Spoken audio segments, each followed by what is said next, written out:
Assalamualaikum warahmatullahi wabarakatuh. Alhamdulillahirabbil alamin wa bihi nasta'in ala umuri dunya waddin wassalatu wassalamu ala asyrofil anbiya'i wal mursalin wa ala alihi washabbihi ajmain amma ba'du. Saya Kakak Agustiawan.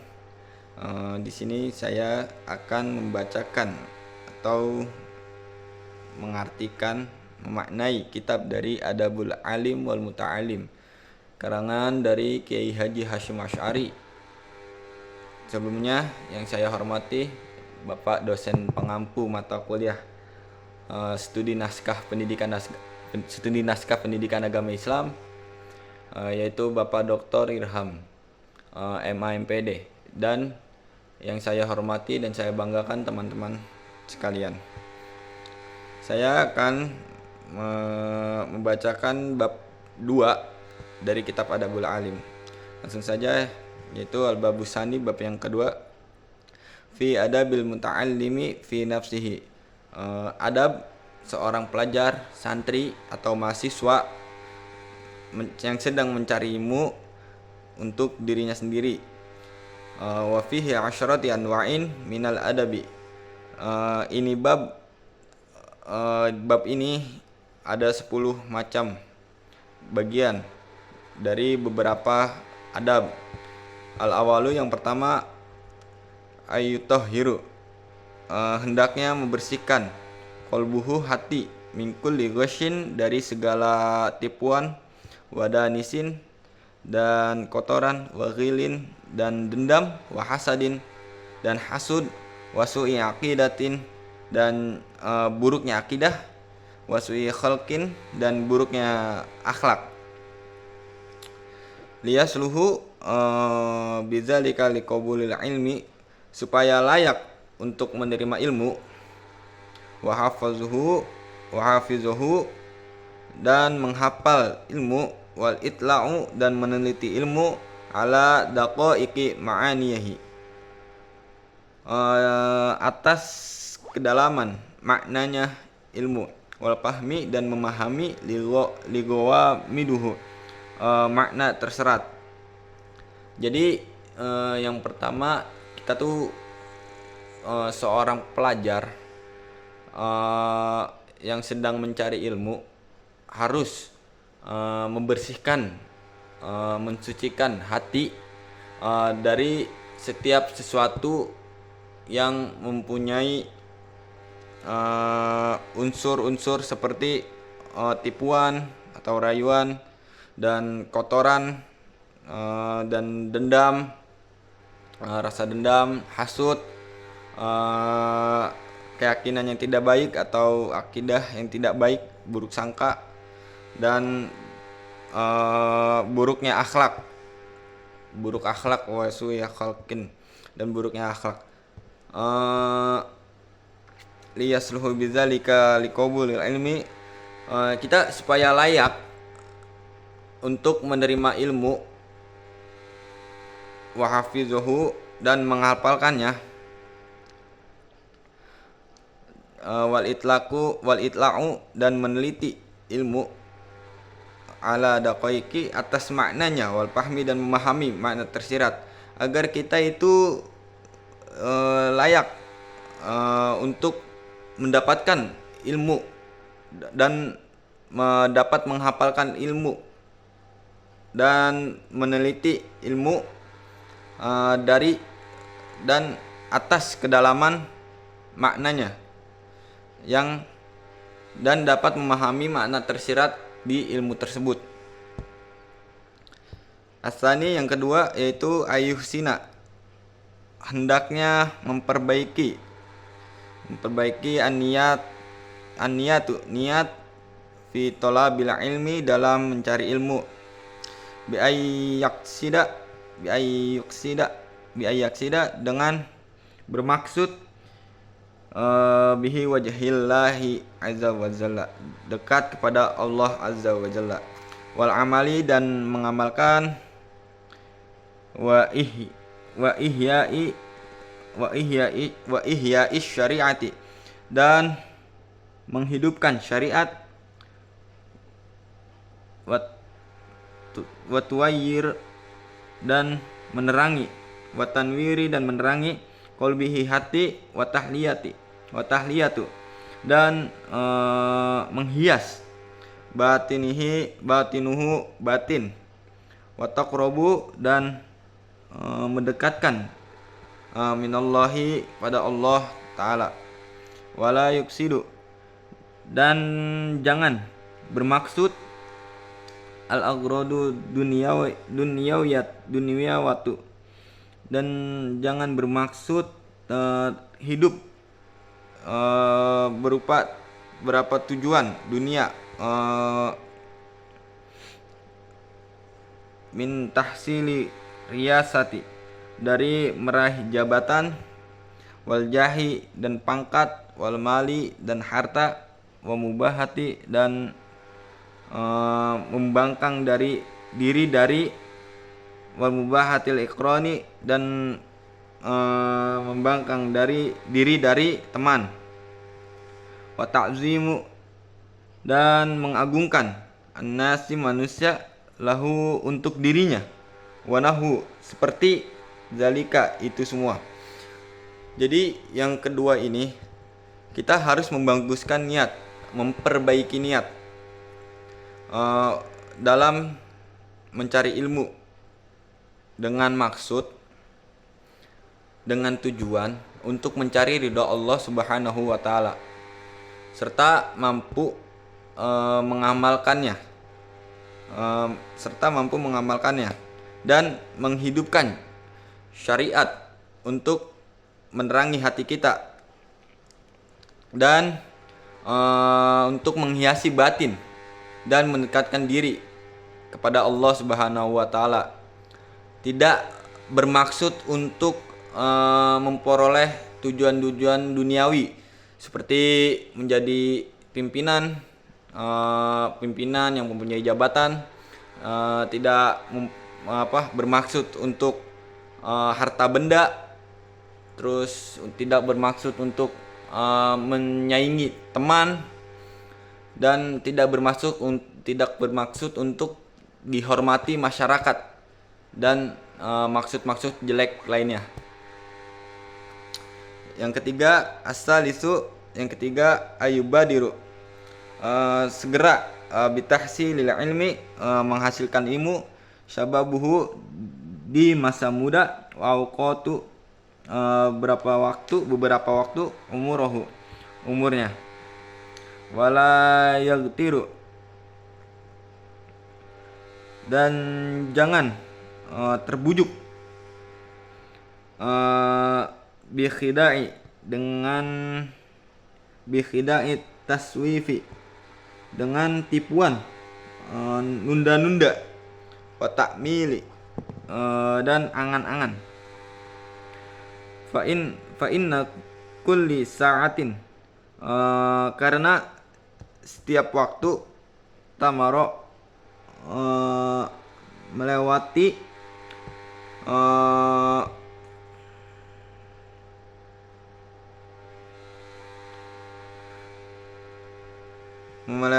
min umri dari umurnya, la badali tidak ganti, laha dari, wala audin dan tidak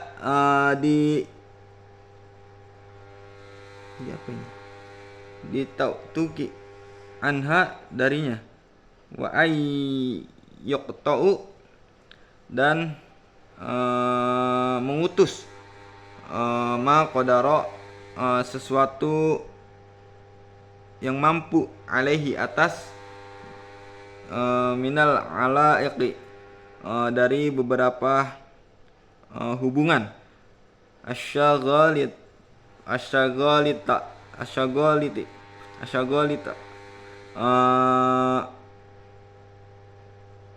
menyombongkan. Asyaghalita itu apa ya? Hubungan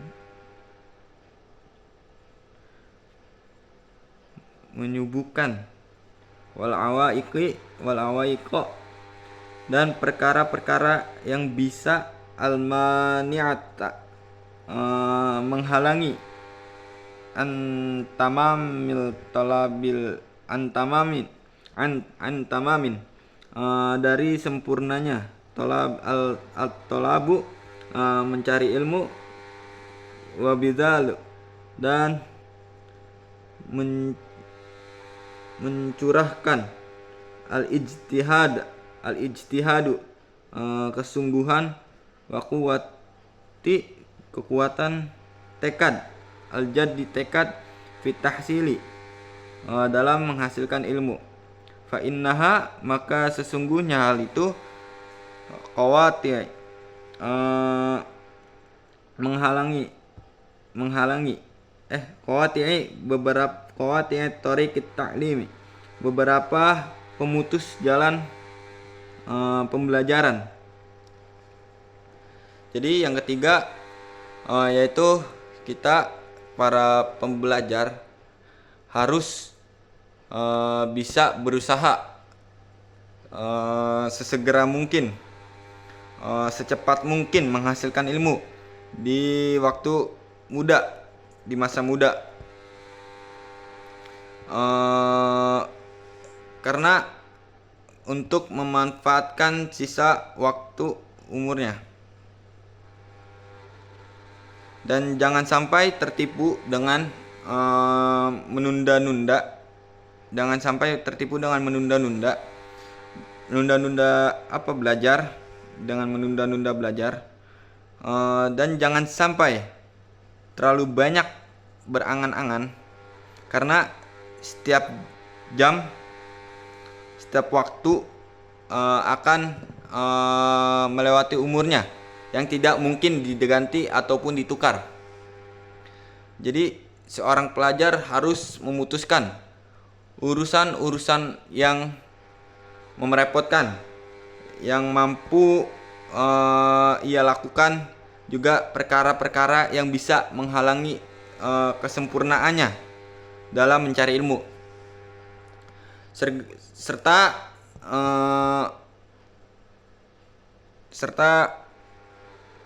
mengerahkan kemampuan untuk bersungguh-sungguh dalam menggapai keberhasilan.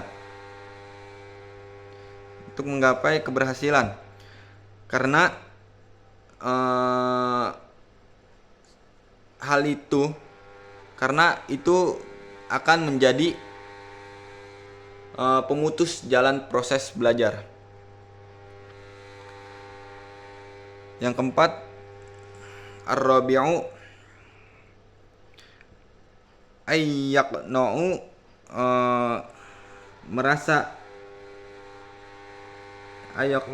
harus merasa terima, minal quwwati, dari makanan pokok. Ayaqna'u, terima cukup, harus merasa terima cukup, minal quwwat, ayaqna'a, harus merasa cukup, minal quwwati, dari makanan pokok, wal libasi, dan pakaian, bima tayassiri, dengan sederhana. Fabas sobri, sebab kesabaran, ala adni, atas hidup, ala adnil aishi, atas hidup di garis kemiskinan. Yanalu, memperoleh sa'ata, memperoleh kelapangan, atau al-ilma, ilmu, wa jam'u syamalin, dan kesabaran, atau urusan, al-qalbi, hati,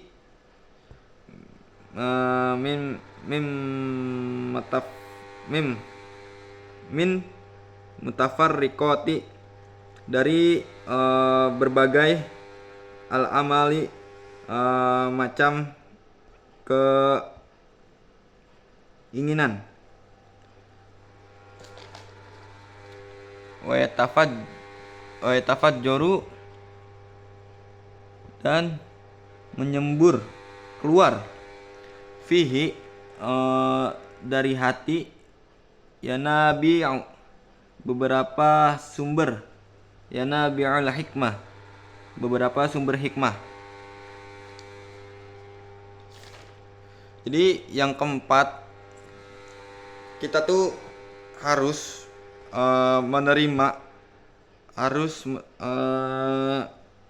cukup menerima cukup, harus qanaah, menerima apa adanya, segala sesuatu yang mudah, segala sesuatu yang mudah didapatkan, baik itu berupa makanan, pakaian, atau berupa makanan dan pakaian, dan sabar atas kehidupan yang berada di bawah garis kemiskinan yang ia alami ketika dalam tahap proses mencari ilmu, serta mengumpulkan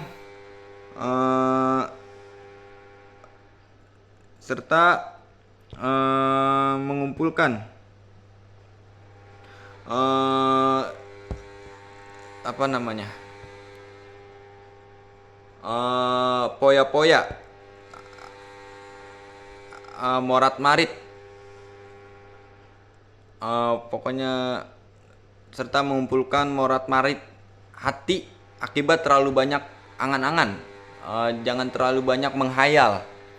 Jadi, dan jangan terlalu banyak keinginan, sehingga sumber hikmah akan mengalir ke dalam hati. Qala Imam Asy-Syafi'i, qala berkata Imam Asy-Syafi'i radhiyallahu an, Imam Asy-Syafi'i, la yuflihu, tidak beruntung, man talabal ilma, man orang talabal ilma, talabal ilma, mencari ilmu, bi'izzatin, dengan kemuliaan diri, bi'izzatin nafsi, dengan kemuliaan diri, wasa'ati, dan lapang, wasa'atil ma'isyati, dan lapang hidupnya, walakin, kan tetapi, man talabahu, orang yang mencari dengan bizillatin, hina, bizillatin nafsi, hina diri, wadayqi, hidup, wadayqil aishi, hidup yang sulit, susah, sengsara, wa khidmati, dan berkhidmat, al ulama'i, kepada ulama, aflaha, maka dia beruntung.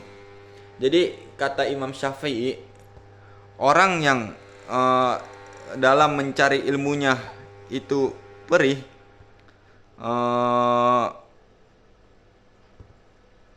ketika orang yang sedang mencari ilmu tidak merasa bahagia apabila ketika mencari ilmu itu disertai dengan hati yang luhur, kehidupan yang serba cukup, itu tidak akan berhasil. Tapi orang-orang yang nyarinya ilmu dengan perasaan hina, rendah hati, kehidupan yang serba sulit, dan menjadi pelayan para gurunya, itu dia akan beruntung. Lalu yang kelima,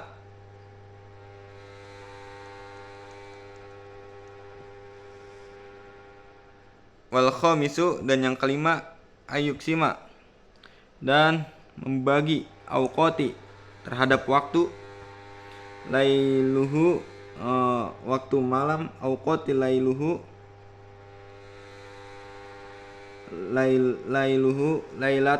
lailahu, malam, wan naharihi dan waktu siang, wayak tinamu dan menggunakannya, ma terhadap baqiyan sesuatu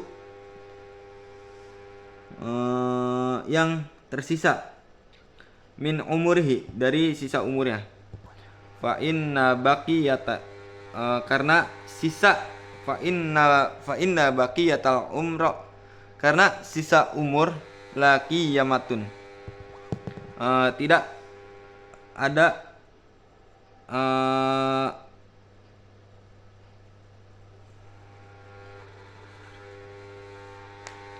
tidak ada kelarnya, wa ajuda dan adapun al auqata wa ajudal auqatu adapun paling baik beberapa waktu lil hafizi untuk menghafal al ashari yaitu waktu siang, wal libahsa dan diskusi atau belajar al akbar al abkaro waktu pagi, walil kitabatu dan nulis wasatu tengah-tengah wasatun nahari tengah-tengah siang, walil mutola'atu dan mengulang-ulang, wal mudzakaratu dan mengingat-ingat, al-lailu itu waktu malam, wa ajuda amakin dan adapun sedangkan tempat al-hafzu untuk menghafal, al-ghurfu yaitu kamar, wa kulli maudi'a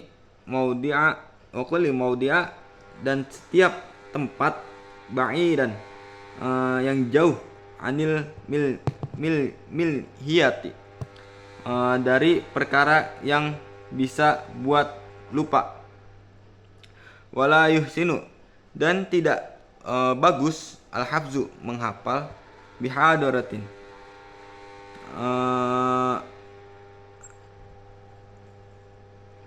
hadir, bihadarati hadir, an nabati tumbuhan, wal hadirati dan hijau-hijauan, wal anhari dan berupa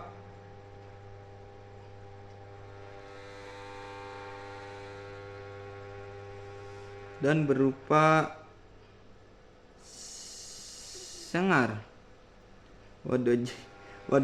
wadojiju dan siang, al aswatu dan suara, bising, wadojiji dan bising, al aswatu suara, bising suara, wadojiji dan bising, al aswatu dan suara. Jadi yang kelima, kita tuh harus bisa membagi waktu. Kita harus bisa membagi waktu malam dan waktu siang untuk menggunakannya di setiap kesempatan dari umurnya. Sebab umur yang tersisa itu tidak ada nilainya. Jadi waktu yang paling ideal dan paling baik untuk digunakan oleh para pelajar atau para mahasiswa, para santri, waktu sahur atau waktu subuh itu digunakan untuk menghafal, dan waktu pagi itu digunakan untuk diskusi, membahas pelajaran, dan waktu siang, tengah hari siang digunakan untuk menulis. Waktu malam digunakan untuk mutolaah atau mengulang, zakaroh, mengingat pelajaran. Sedangkan tempat yang baik untuk digunakan menghafal adalah tempat yang ada di rumah dalam kamar, dan serta tempat yang jauh dari perkara yang bisa membuat lupa. Dan nggak bagus, tidak baik jika menghafal pelajaran di depan tumbuh-tumbuhan, tanaman yang hijau, di tepi sungai, dan di tempat-tempat yang ramai. Yaitu lanjut yang keenam, wasadisu, dan yang keenam ayuklila, memperdekat al-aklu, makan, wasyarbu, dan minum.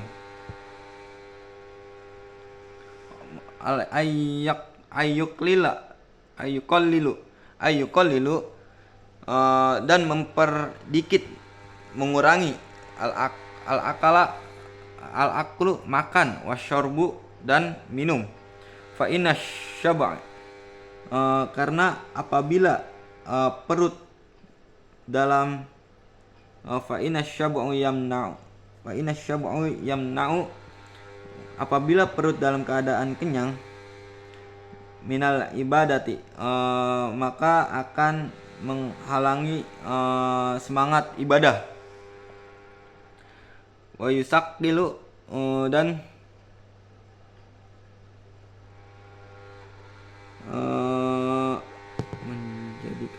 menjadikan berat badan.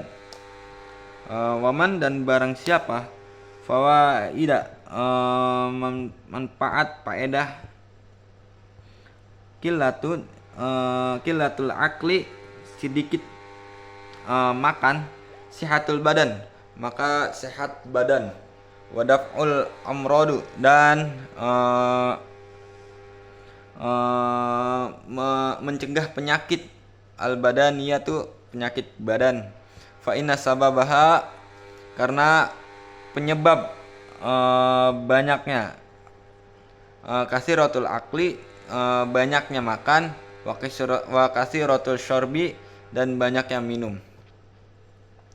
Jadi bab yang keenam ini yaitu harus mengurangi makan, mengurangi minum, puasa. Karena kalau perut kenyang itu, perut dalam keadaan kenyang, akan menghalangi semangat dalam belajar, ibadah, dan badan jadi berat. Salah satu faedah yang mengurangi makan adalah badan menjadi sehat dan mencegah segala penyakit yang tumbuh ke dalam tubuh. Karena penyebab hinggapnya penyakit adalah karena terlalu banyak makan dan minum, sebagaimana yang dikatakan dalam sebuah syair, kama qala fa innad da'a aktsaru ma tarahu, sesungguhnya penyakit yang disaksikan atau melihat siapa kamu, yakunu minat ta'ami, ada dari makanan, au syarbi, atau minuman. Jadi kata syair, penyakit itu sungguh penyakit yang kau saksikan itu karena timbul kebanyakan makan. Karena penyakit yang timbul dalam diri kita itu karena kebanyakan makan dan minum. Wasihatil qulubi, dan sehat beberapa hati, minat tugyani, dari perbuatan, wal batori, dan sombong, dari perbuatan, minat tugyani wal batori, dari perbuatan sombong, walam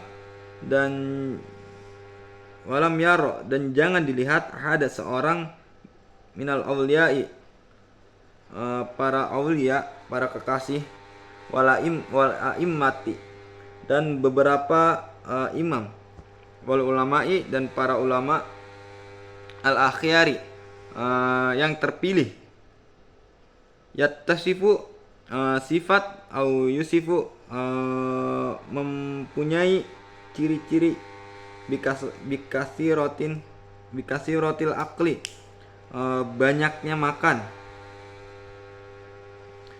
wala humida, dan jangan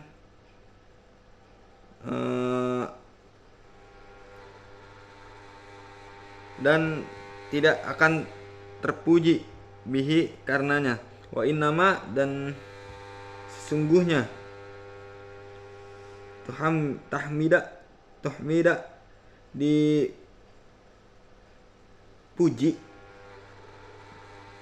tahmidu dipuji, kasiratul akli, banyaknya makan, minad dawabi, dari hewan ternak, allati la